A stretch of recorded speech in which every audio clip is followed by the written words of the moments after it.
Hey guys, it's Jim here, and today we're going to be doing a quick test to see if you can hear the difference between the Gibson ES339, the McCarty 594 single cut, Fender Telecaster, and the PRS CE24. And today's specific test is going to be overdriven rhythm tone. It's going to be about a 20 to 30 second clip of each one playing the same thing. Let's see how many we can get right. So without further ado, I'm going to present to you the clips. The video is not going to match exactly as far as which guitar is being what. It's kind of going to be a mishmash of me playing all of them. And then we'll go over which one's which at the end, and we'll see how you did.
Alright, let's start at the beginning.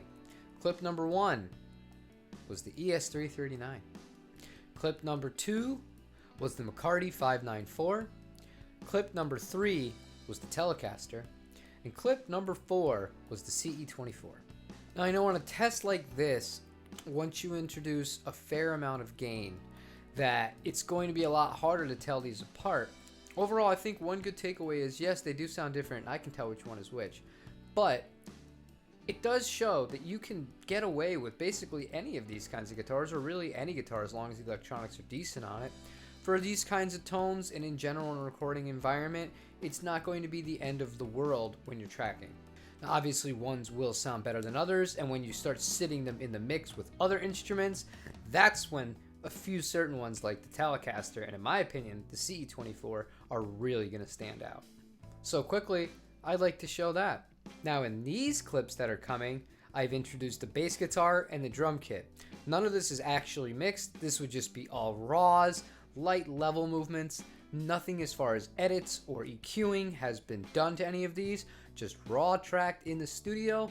And let's see how they stack up in the context of a rough mix.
So guitar number 1 here was the Telecaster.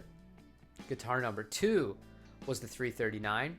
Guitar number 3 was the CE24. And guitar number 4 was the McCarty 594. Now that other instruments have been added into the mix, even without them being, properly mixed in, you can really start to hear the qualities and the tonal differences between these guitars. What do you think? So how did you do on these 2 little mini exams today? Did you pass? Did you fail? Did you get them all right? Did you get them all wrong? Did you not even play along? Let me know in the comments down below. And if you are interested in a long form video where I'm going to shoot out a few of these guitars and try and find the ultimate studio guitar, let me know if that's something you'd be interested in.